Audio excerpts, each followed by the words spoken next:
Kalau Anda ingin meniru Pak Yayasan yang sudah banyak berkiprah untuk membangun bangsa ini, saya katakan kepada Anda, walaupun mungkin ada yang tidak setuju dengan kalimat saya, carilah uang yang sebanyak-banyaknya. Kenapa? Ini bangunan dibangun dengan uang. SPP bisa murah karena ketua yayasan banyak uang. Dosen yang 10, mahasiswa 1, kenapa bisa hidup? Karena dia punya uang. Ambil, cari uang yang sebanyak-banyaknya. Semuanya terdiam kan? Karena semuanya tidak setuju, dia akan mengatakan, Anda akan mengatakan kepada saya, Pak Uman boleh uang cari, tetapi kan segalanya, uang bukan segalanya. Saya setuju, uang bukan segalanya, tetapi kenyataan hidup segalanya butuh uang.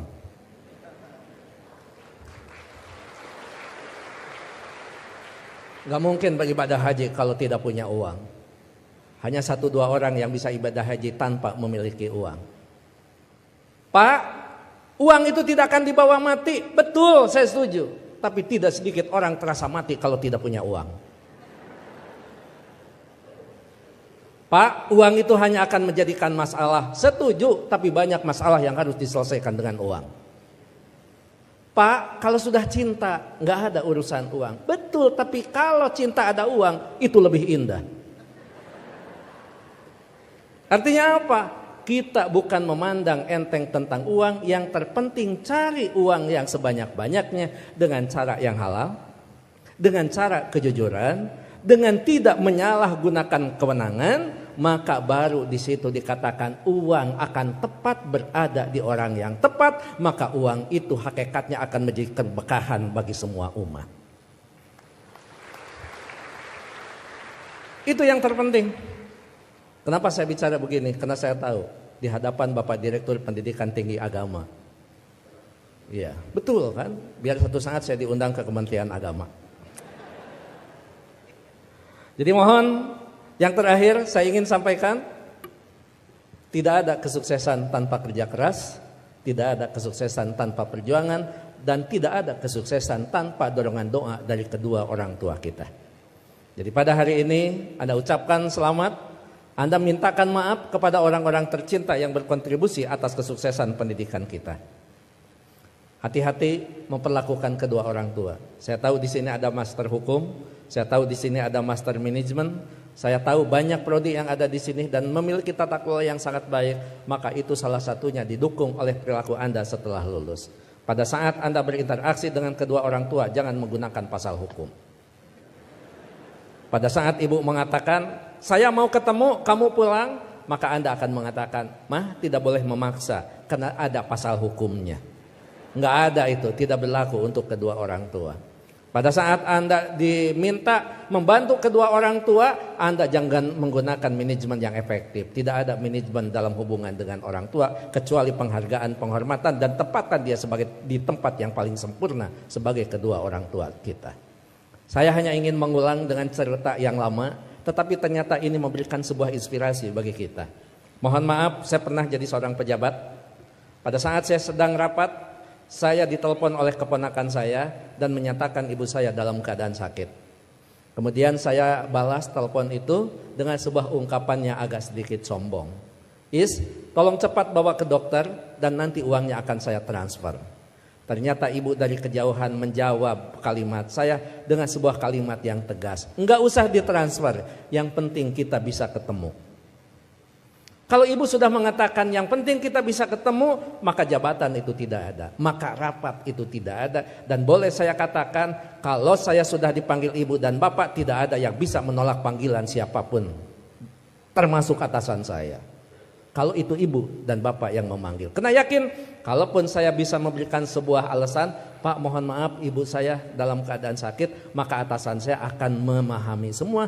Karena mereka juga pernah dibesarkan dan memiliki rasa hormat kepada kedua orang tuanya.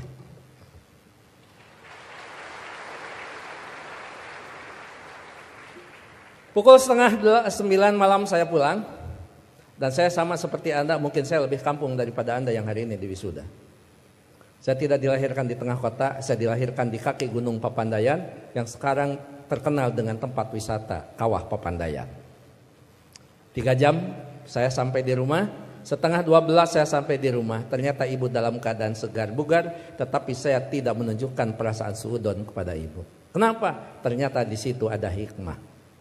Bagi seorang ibu dan bapak dalam keadaan sakit, kemudian dia menunggu anaknya terkasih dan tersayang, maka pada saat dia bertemu, maka kehadirannya lebih mujarab daripada obat yang diberikan oleh seorang dokter. Catat itu. Ibu tidak hanya menunjukkan segar dan bugar, tapi ibu juga tetap memperhatikan kesukaan makanan anaknya. Saya dimasakkan sayur kacang merah, saya digorengkan asin peda, saya dibuatkan sambal terasi, dan saya juga dibakarkan pete. Setengah 12 malam, coba bayangkan ada sayur kacang merah, nasi putih, bakar pete, dan belum peda ditambah sambal terasi. Boleh dibayangkan setelah wisuda.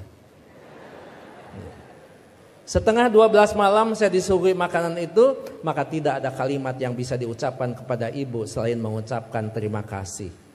Padahal saya tidak biasa makan malam, kecuali makan nasi di waktu malam.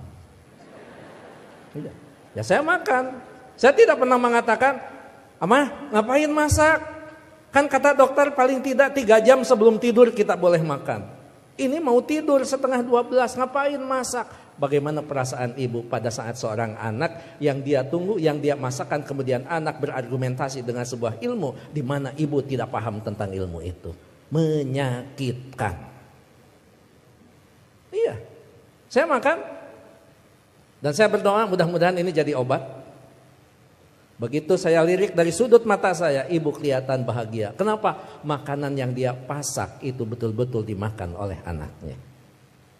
Begitu selesai makan, saya mengatakan kepada ibu, "Amah, mohon maaf, ini makanan sangat enak, terima kasih. Tapi mohon maaf besok tidak akan pulang siang karena ada pekerjaan yang tersisa. Kemungkinan saya pulang sebelum sholat subuh." Ibu dengan bijak mengatakan, "Enggak apa-apa. Yang penting kita sudah ketemu. Sok istirahat." Saya sambil dituntun dibawa ke kamar. Setelah di kamar saya diselimuti. Ibu lupa kalau anaknya adalah seorang profesor. Ayo tepuk tangan. Itulah ibu. Jadi Anda mohon maaf, baru juga ahli madya ya? Ahli madya, ibu mau nyelimutin. Ngapain? Ini baru wisuda. Ada yang lebih tinggi lagi. Masa mah disimutin? Ini tekan sarjana. Nggak ada di depan orang tua itu. Jangankan ahli madya, sarjana, master, doktor, seorang profesor di hadapan ibu, di hadapan bapak, tetap kita adalah seorang anak yang perlu menghormati mereka.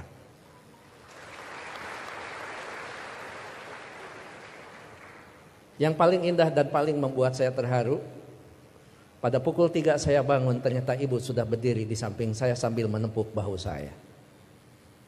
Cepat kamu bangun, jangan lupakan sholat sepertiga malam terakhir. Kenapa?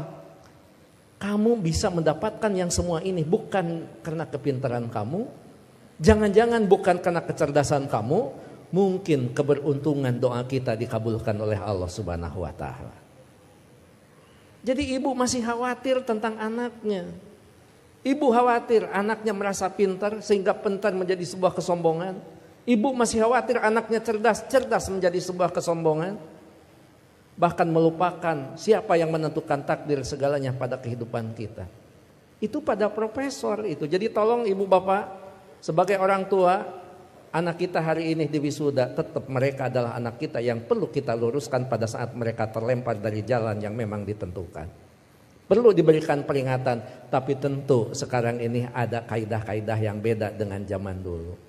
Seorang siapa Pak Rektor? Sahabat itu Ali mengatakan, didiklah anak-anakmu bukan dengan zamanmu, karena mereka tidak mungkin mengalami zaman yang seperti kita alami. Jadi memang cara sudah berbeda, cara kita memperlakukan anak-anak kita. Tapi sejatinya tetap kewajiban kita adalah bagaimana mendidik anak-anak kita, bukan masalah kedewasaan.